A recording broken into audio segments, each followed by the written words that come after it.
Television? Well, these days we talk more of peak television, and some wonder if there's now simply too much TV, including too much really good and even great programming. And it comes at us from all kinds of producers and platforms, over the air, cable, streaming. What's a consumer to do? What's a television critic to do? We asked two of them to help us look at the best of 2016. Eric Deggans of NPR and Alan Sepinwall of the digital culture site Uproxx. Welcome to both of you. Good luck in sorting this out for all of us. Eric, let me start with you. Out of the hundreds of shows, we asked you to pick a few to just run through and tell us about to kick this off. Sure. I guess I'm a sucker for new programming. All of my top 5 are new shows this year. Full Frontal with Samantha Bee, Daily Show alum who had a potent new show about politics on TBS.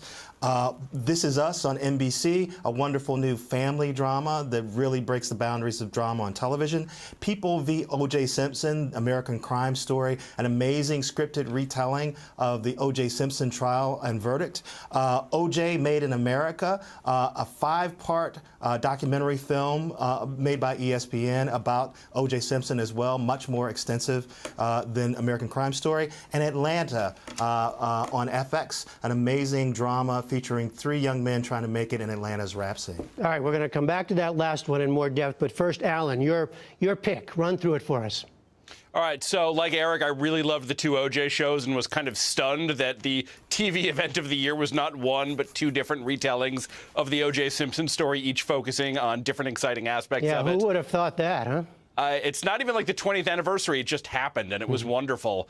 There's a great musical comedy, drama, romance on the CW called Crazy Ex-Girlfriend, co-created by Rachel Bloom. That's delightful. Atlanta, like Eric, I think Donald Glover did a marvelous entry into television. And the best new show of the year and the best show of the year, as far as I was concerned, is Horace and Pete, which turned up on Louis C.K.'s website, of all places. All right, we're going to come back to that one. But first, you both mentioned Atlanta. Let's take a quick look at a clip from that. This is the main character, Ern. He's managing his cousin, who's a local rapper. Let's look at that. Hello, cousin. How are you today?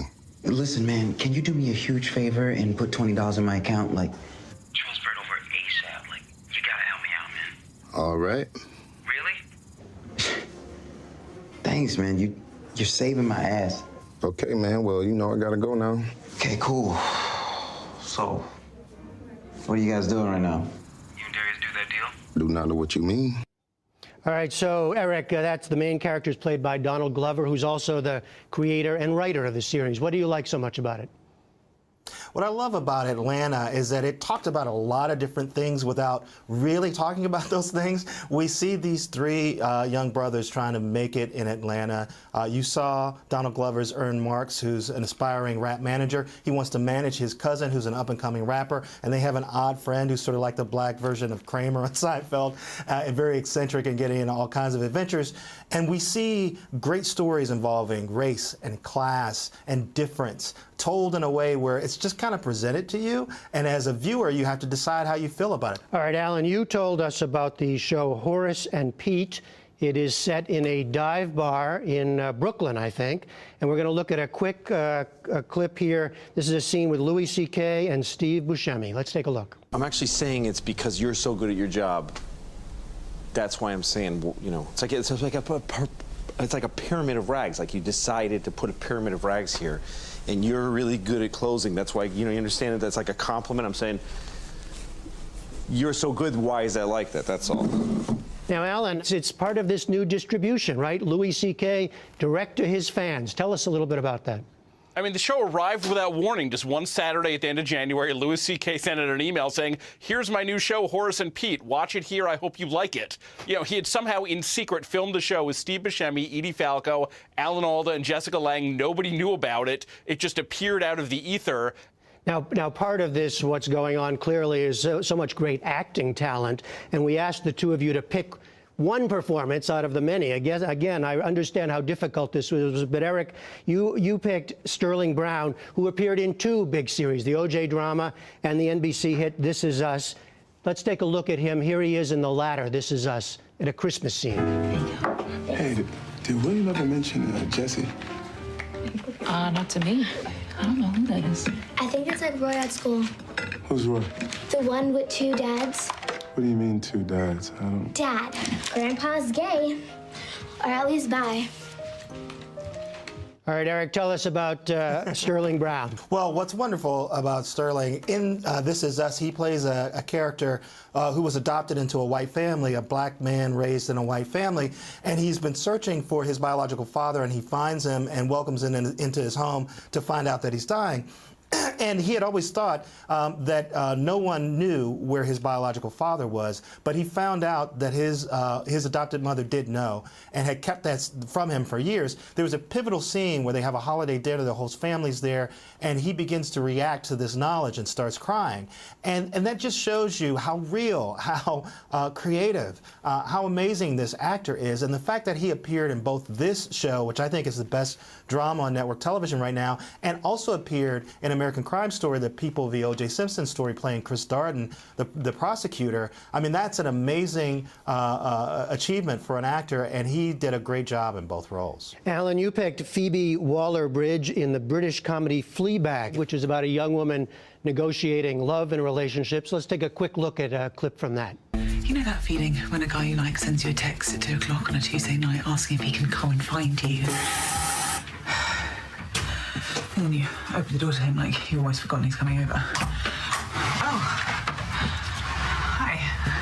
Hey. All right, Alan, tell us about this show.